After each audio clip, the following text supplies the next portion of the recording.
Assalamu alaikum and good morning, students. Today we are moving on to chapter 17, that is global marketing. This chapter would be very easy for all of us because we have already done couple of courses on marketing. So you may remember most of the things which we discuss here from the earlier courses, and inshallah, for some part of the course, you know better than me. Right, so with that, let's see what we are going to talk about in this chapter. We'll be discussing a lot of international marketing strategies or policies. We talk about the pros and cons of product alteration when you decide between standardization or differentiated marketing programs for different countries that an international business is going to operate in. We'll talk about the pricing complexities. We'll talk about the country differences while using promotional marketing practices. We'll talk about branding strategies. We talk about distribution problems which international companies could face. We will also talk about the marketing mix and how they could change between different countries as an international business operates within them. So with that, let's start with the discussion of what is marketing. As you already know, marketing principles are similar. I mean, marketing principles are nothing but a combination of the four P's of marketing, that is, product, price, promotion, and place. The idea remains the same. As a company, the businesses need to manage their four P's. The only difference is that if we talk about a local market, maybe managing the P's would be much more easier than managing them across borders, isn't it? So the companies may need to adapt maybe a few of them, maybe one or two of the product mix, or sometimes maybe all of them over the various markets that they would operate in, isn't it? Right? So let's move ahead. Where does this particular topic fall? This topic falls under the competitive environment where we would discuss the marketing. Okay, so with that, let's go on. We'll talk firstly, let's talk about marketing strategy. Marketing strategy depends on basically, yes, how do the company manage the four P's of marketing. However, what strategy a particular company may adapt depends on the orientation or the marketing thought that that company would have. So I believe you have already studied about the marketing orientation in your earlier marketing course. So what are those? Let me very quickly explain each one of them. The first idea is production orientation. This is now considered to be obsolete, meaning that in olden times companies used to believe that if they produced more and more, they could sell more and more. So production was given emphasis, especially after the Industrial Revolution in 1850s. The companies thought that we need to produce more and more. So the more we produce, the more we could benefit from the market because they assumed that demand would always be there. Okay, so during those time, more emphasis was given to production. So companies spent a lot of money on researching various methods of production, methods of increasing mass scale production, and so on. The second level of orientation, marketing orientation, is the concentration on the sales. So if the companies believe that the more they sell, the more successful they will be, then we say that these type of companies uh, have an orientation on on sales. So they would hire very good very good salesmen. They would hire very good salesmen, and they would spend a huge amount of money in uh, promoting their sales of the whatever they produced. However, as time went by, the customer orientation became more popular. It is during this phase that companies started to believe that customer is the king, and whatever the customer need is what they would be doing. So companies started spending more and more on the customer orientation, that is, paying more attention to the customer. But slowly, the idea of customer being the king has changed, and today we will find two specific type of marketing orientation. The first one is called the strategic marketing orientation, where the companies not only need to pay attention to the customer, but also to all other major aspects of the business. Okay, so that is called as a strategic marketing orientation, where the companies would pay attention to almost every aspect of business to keep the business successful for a long period. Okay, and the last orientation is called the social marketing orientation, where the marketing would be, I mean, the company pays attention not just to its own success, but also to enlightening the society, or maybe paying more attention to the society. This is where, the ethics and the social responsibility consideration comes into picture. So today, as you can see, the world has progressed from the production orientation and has moved towards social marketing orientation. So today, social marketing orientation is leading the game. Okay, so let's move on talking about the marketing strategies. Here, whichever orientation the company may have, as a modern orientation, the companies pay attention to the social marketing orientation. We would say that the company needs to decide which is their target market. Target market is the area of the market, or we can say that point of the market which the company would be paying more attention to. I'm sure you understand what is target marketing. Target market, this is a context, this is a topic of marketing subject. So what is target marketing? A target market, it's that market which the company is concentrating on. So in an international business, the company needs to decide where they would be targeting their efforts in marketing their products. So it could be they divide their whole market into countries. They may call them as maybe, American market, or maybe Saudi market, and so on. So if the market has been divided for concentration according to the countries, then we say that the company is targeting markets according to as per the countries. Or it could have some global segmentation. You could have like the Asian market or European market or maybe the Americas.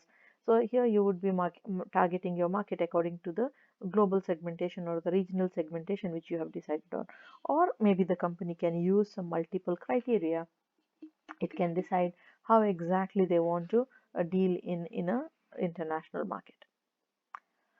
Next, we talk about the product policies. You will notice that we are not going too much in depth in this chapter. Basically, it's just a matter of understanding the concept and then relating it to the international business. Okay, so here we again talk about the product policies. That is the policy of deciding what type of product they would be leading to. So here we'll talk about a particular idea of should the company alter their products from country to country, or should they not alter it? If you remember the video that you watched in the previous class, this was discussed in one of the videos where the examples of certain countries was given while discussing how the companies uh, build their products specifically to meet the requirement of a particular market. In that case scenario, they may either standardize their product, or they may produce different products for different countries. So this is something which an international business must concentrate on. Should they produce standardized product, or should they be making differentiation to their products? So again, some companies concentrate not just on changing the product, but also on changing the way in which the product is presented to the customers in different countries, maybe by packaging, or maybe by labeling, or even following some legal consideration. So if the firm or if the company alters the product, then it could be for three main reasons. The first reason is called the legal consideration. The legal consideration could be the labeling requirement for that particular country. As you may notice, in Saudi Arabia, there is a particular requirement for the food item to have that green label saying that it is a halal product or not, right? Or maybe some environmental protection regulation. Every country has that. We have already discussed this in our previous chapter. Or maybe indirect legal consideration. It could be the requirement for shipping, or it could be the requirement for export and import policies of the country which the company is adhering to. So that would be the legal consideration. It could even be the cultural consideration. So cultural consideration could, as we discussed in chapter 2 about the culture, sometimes the product may not be suitable for a particular country unless you make certain changes to meet the cultural requirement of that country, right? Okay, then finally it could be the economic consideration. By economic consideration, we mean the effect on the profit for the company, to reduce the cost or maybe to increase the efficiency and so on. You can think about examples for each one of them. Okay, please go through the textbook also. So let me go ahead and talk about the product line decisions. Now, product line decisions, as marketing students, we already know that product line means the number of items, or let's say the number of variations of the product that the company is producing. So a company may be dealing in a single product line, or they may have multiple product lines. Having multiple product line has become a very common in today's world. Okay, so we'll talk about that here. Why does the company decide on having different or similar product lines? It could be because of the sales and cost consideration, or it could be the product life cycle consideration. Sales and cost consideration means that maybe if you have better product lines, you can attract a variety of customers, and whichever type of customer with whatever need the customer comes in, you will be having a particular product to please them or to satisfy them. And the second one is the product life cycle.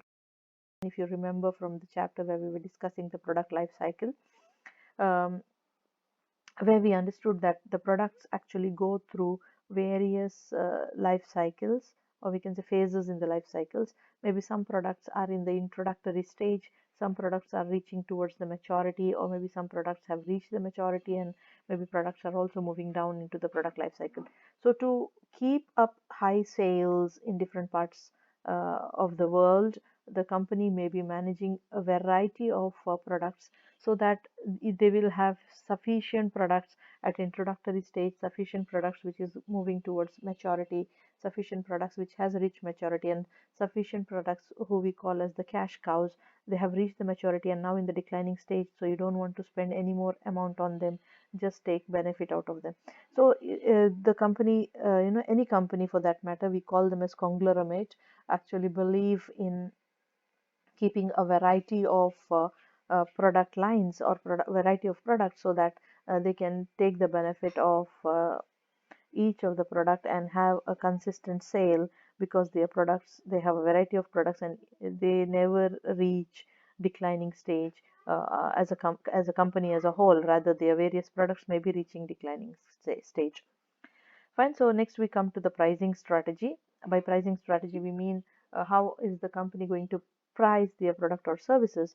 So if whether we are talking about the local market or the international market, pricing becomes a very important decision for the company. Remember, if the company prices their products very high, they may lose their customer, while if they price their products low, they may lose on the profitability, isn't it? So pricing decision is always complex.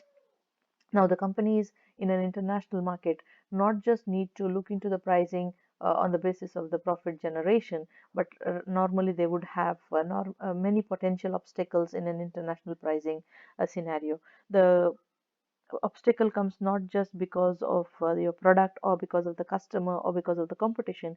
It can come because of government intervention. This is something which we have discussed in our chapter relating to government intervention, where the government may fix a minimum or a maximum pricing, which the international company has to follow. Or sometimes the government can also prohibit certain pricing practices.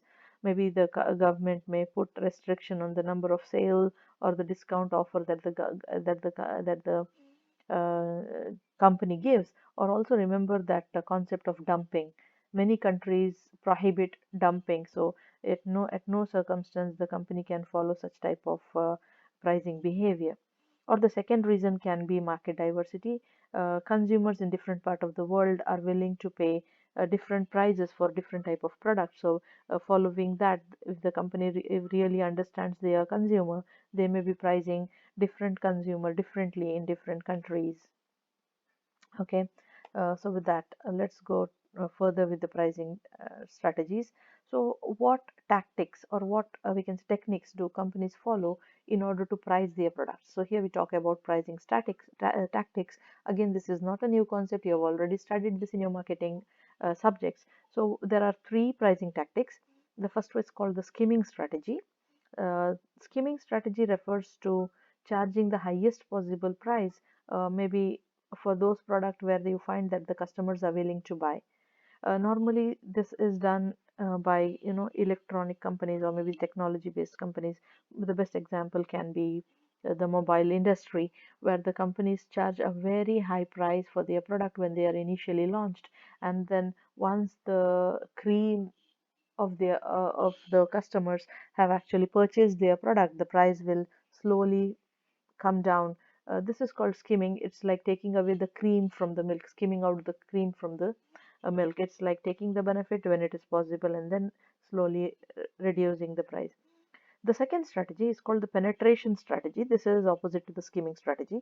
In the penetration strategy, the company tries to charge as low a price as possible so that they can enter the market as deeply as possible by charging a lower price, maybe for beating the competition, or maybe just to attract customers into buying their products, maybe by leaving the substitute and accepting their product. Or the last strategy, which is called the cost plus strategy.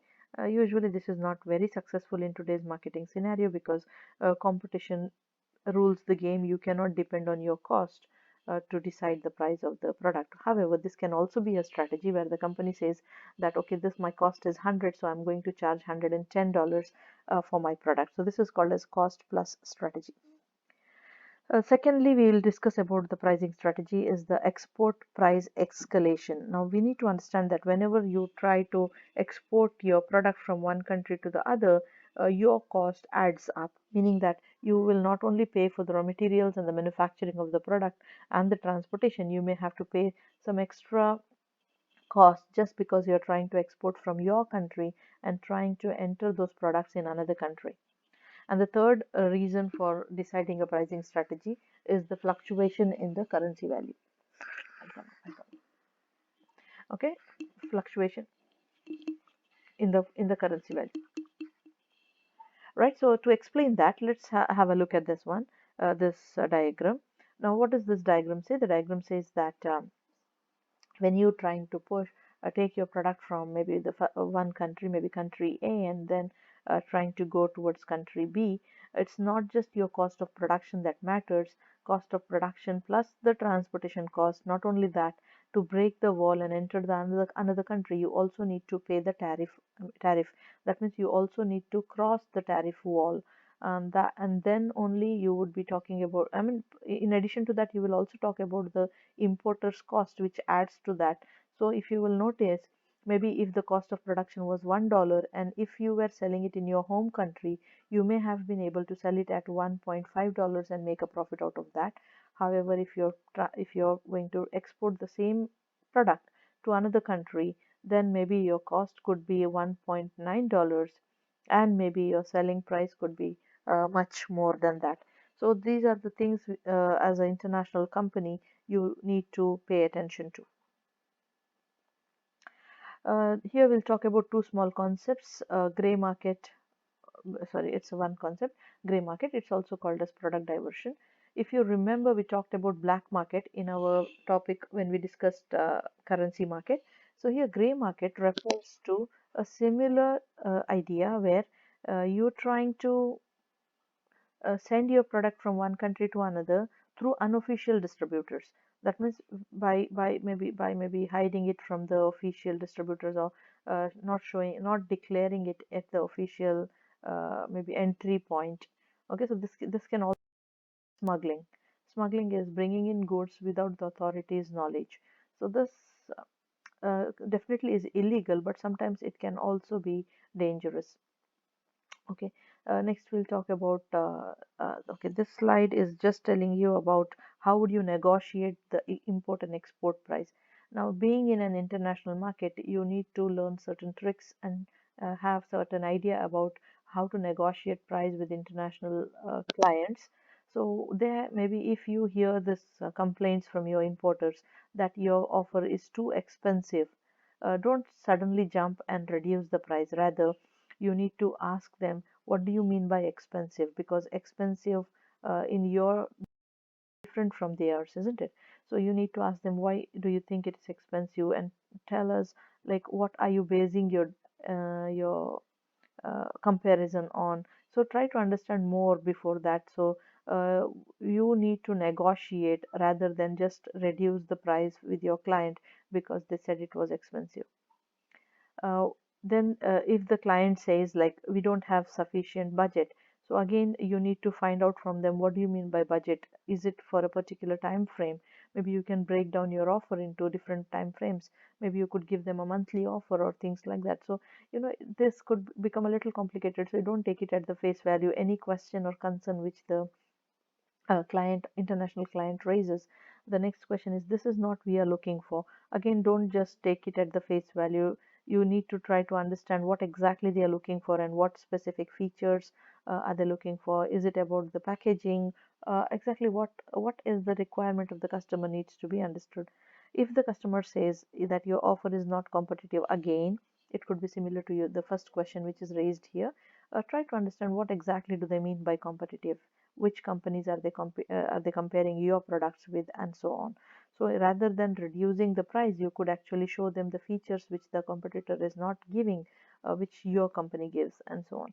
Okay, so this is for you to understand how to negotiate between export and import prices, and these are the examples which you could use in explaining them. Next, we'll go to the promotion strategies. What do you mean by promotion? Promotion is nothing but making your products known to your customers and ensuring that the customers actually check your products and know about your products and learn about your services so that they can purchase from it. Now, promotion is an activity that the company does in order to ensure that their product is known for and they could close the deal from their clients. Now, there are two basic strategies which companies follow for the promotion. First one is called as the push strategy. So here they use direct selling technique, that is you meet the client or approach the client, make sure that you are using your selling mechanism in order to ensure that the client knows about your product and also try to sell as much as possible. The second technique is called the pull technique, where you're relying on the mass media, you're relying on ensuring that the customer know about your product from other sources rather than directly from you, and then you make them to come to you. Okay, so you're trying to pull your customer towards you. So again, each one of this strategy will individually not work. I mean, you cannot just depend on the push strategy fully, or you cannot depend on the pull strategy fully. That is why you need to have a mix between the push and the pull strategy.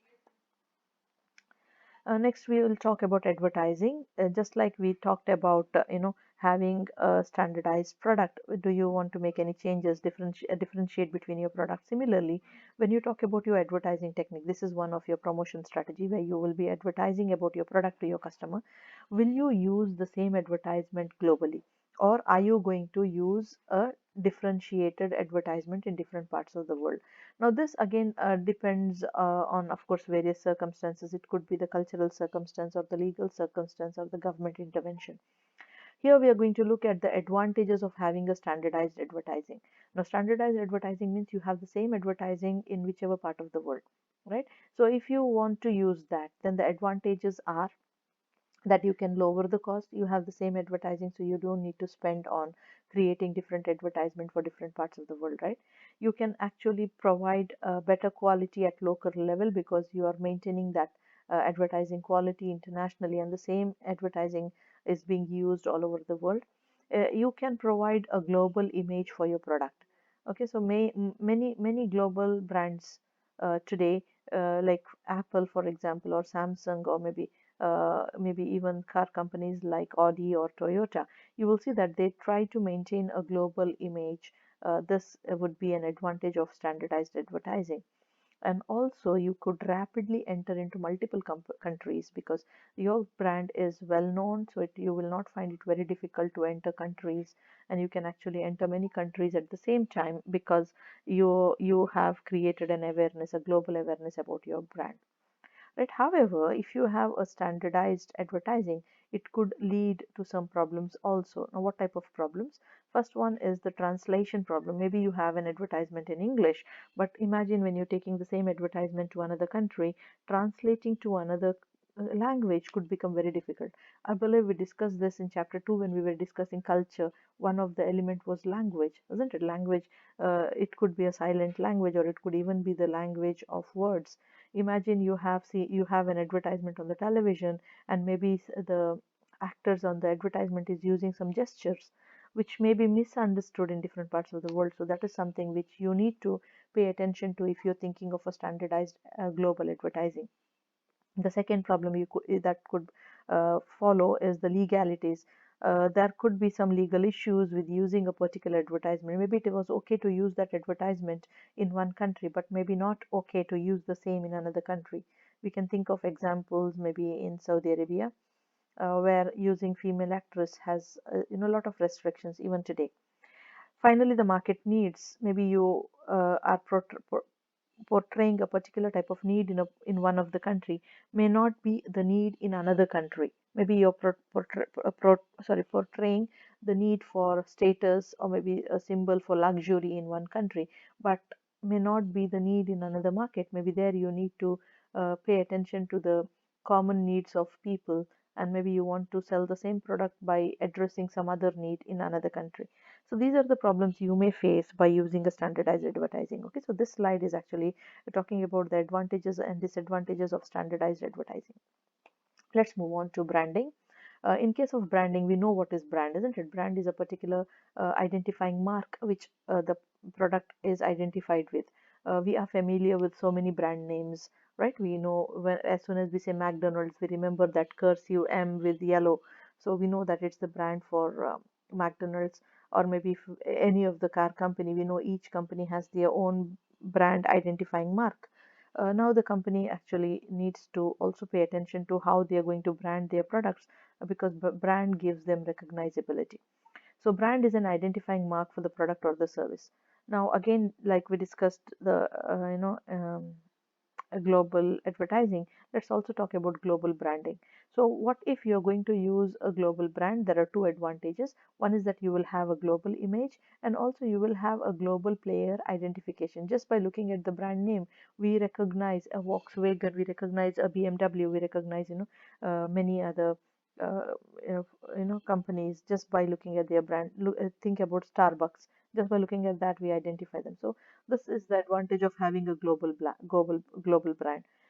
But there are also some problems with the global brands, just like there is problem with the global advertising. The first one is language, as we understood. Maybe a particular symbol could mean something in some language which you may not be aware of. So when you prepare a um, logo, or maybe you prepare a brand, you need to also pay attention to the problem that could be as a result of the branding, I mean, of the language. Second is the brand acquisition.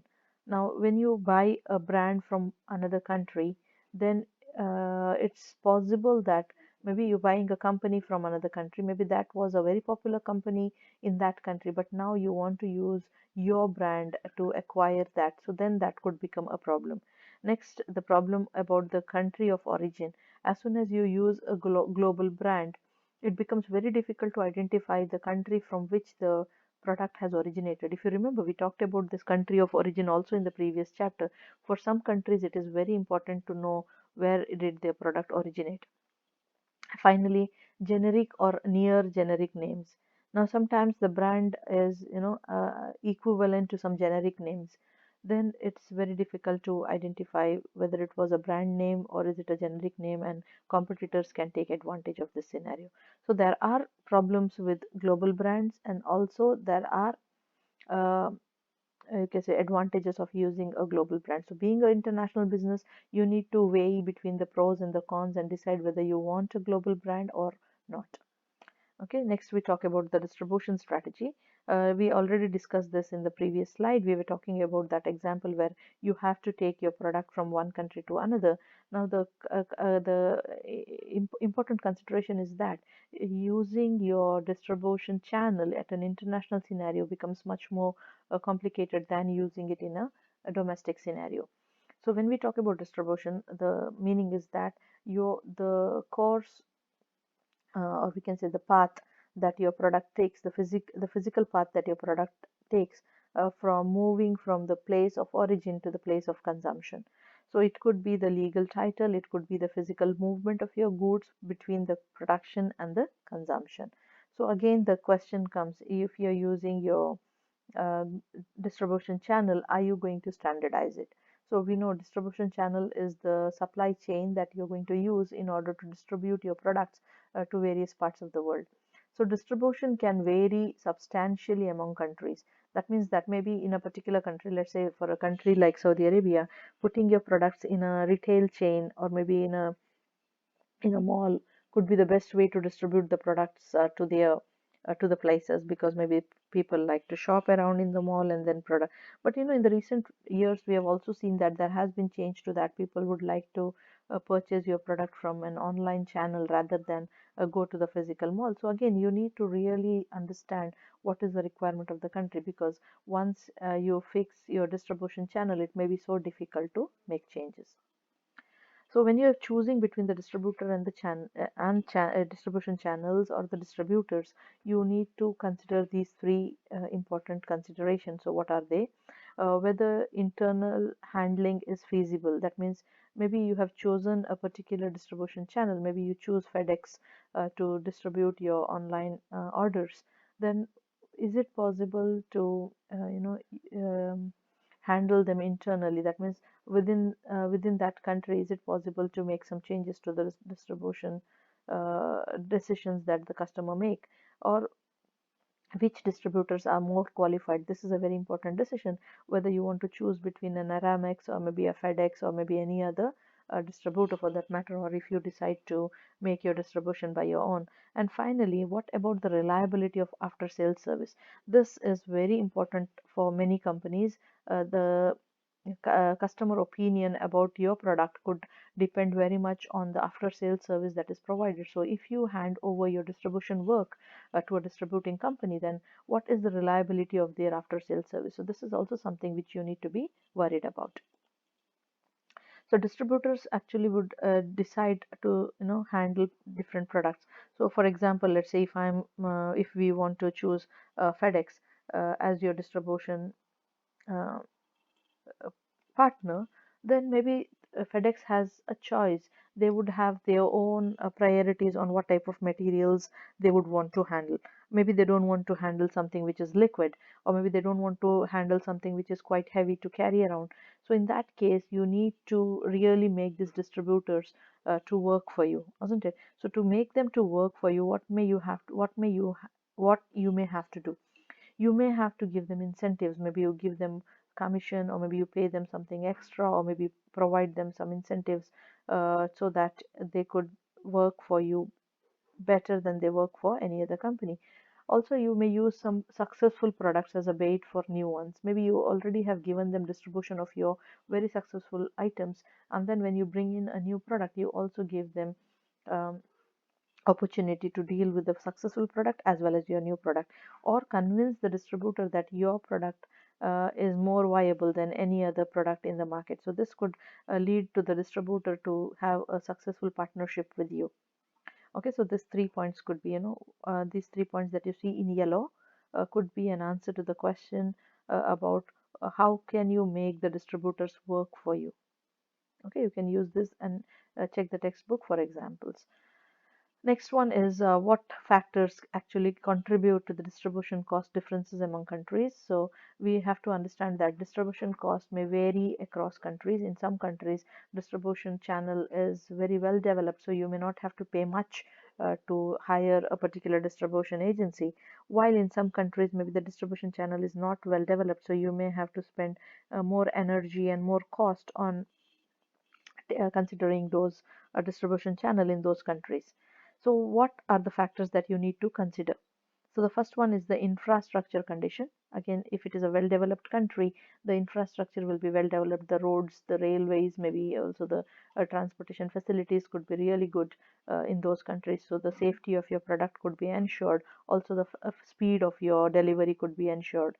Secondly, the number and the level in the distribution system. Now, the network of supply chain has really advanced these days, and almost all companies use similar type of network where there may be a distribution hub which collects the products from different parts of the world and then it would be distributing.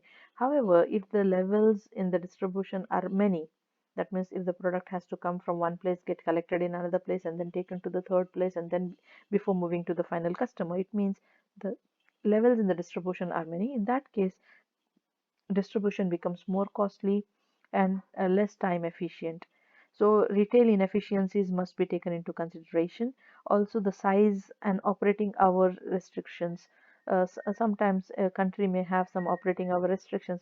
In some countries of the world, maybe after 7 p.m. the distribution or it's the deliveries may not be allowed because of various reasons, maybe the environmental or the weather conditions. It's also possible maybe because of the rules or the legal regulation of that country.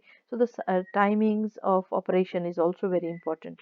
Like in Saudi Arabia, the companies get closed during the Salah time, so the deliveries cannot happen during those times. So those things need to be considered. And finally, also the inventory stock out.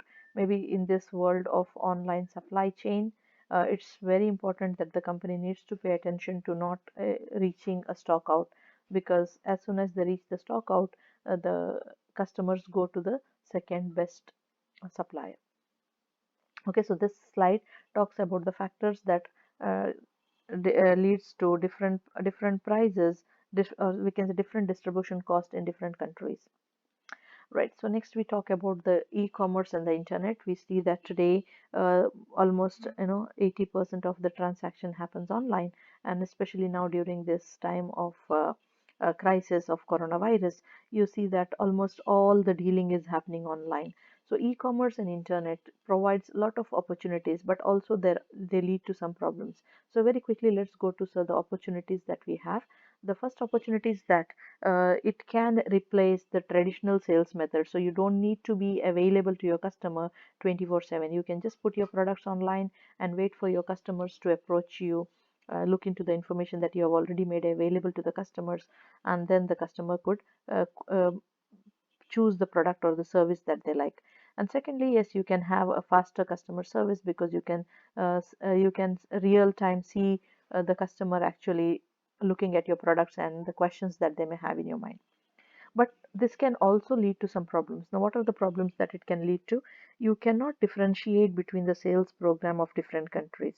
So this is quite a challenge for your international brands, that in the local level, the customer is at the local level and they are trying to check out your products according to their idea about how they could be using the product. However, at the international level, you may not be aware of the sales programs, which is different in different countries.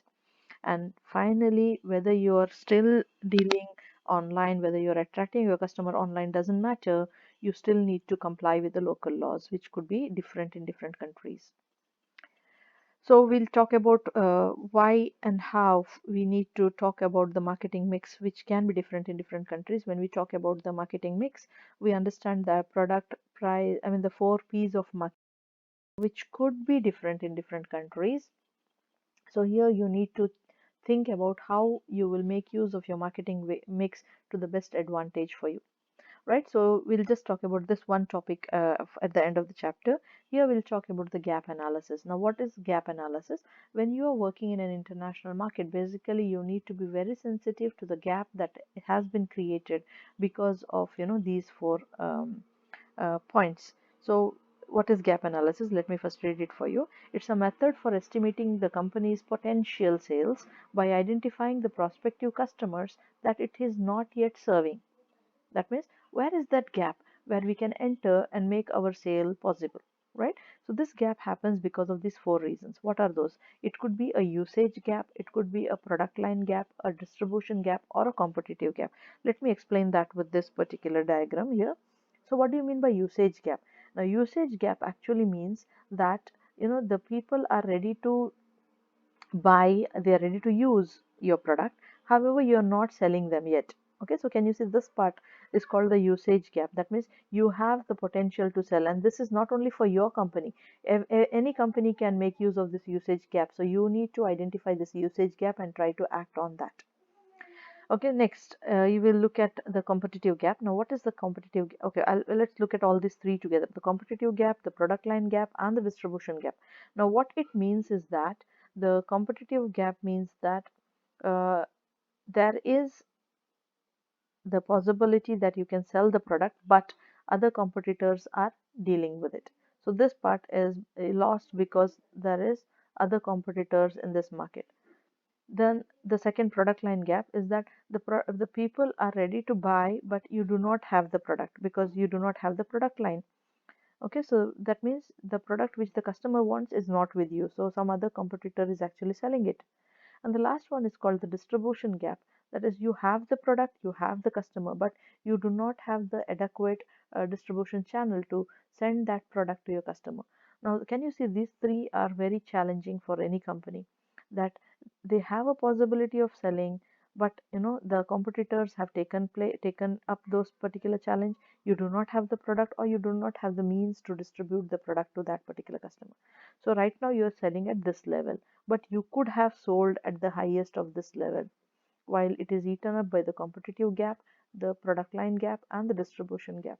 So that means, as a company, you need to really struggle to reduce this gap. Maybe if you do not, if you have a distribution gap, means that you have the product, you have the customer, but you cannot sell. Try to find the means to facilitate the distribution. If you have a product line gap, try to find ways in which you can add those items into your product line, so that customers, when they come to you, they don't fall, you don't have that product. Finally, if there is a competitive gap, observe your competitors, what they are doing, and try to capture the market. Of course, this is what all companies are doing today internationally, right? I hope you understand how to manage the marketing mix from this. I believe this is the last slide for this chapter. Hopefully you will have understood this chapter with all the concepts that is there. Okay, so I was taking this chapter from the point of view of marketing at an international level. Okay, take care and see you soon.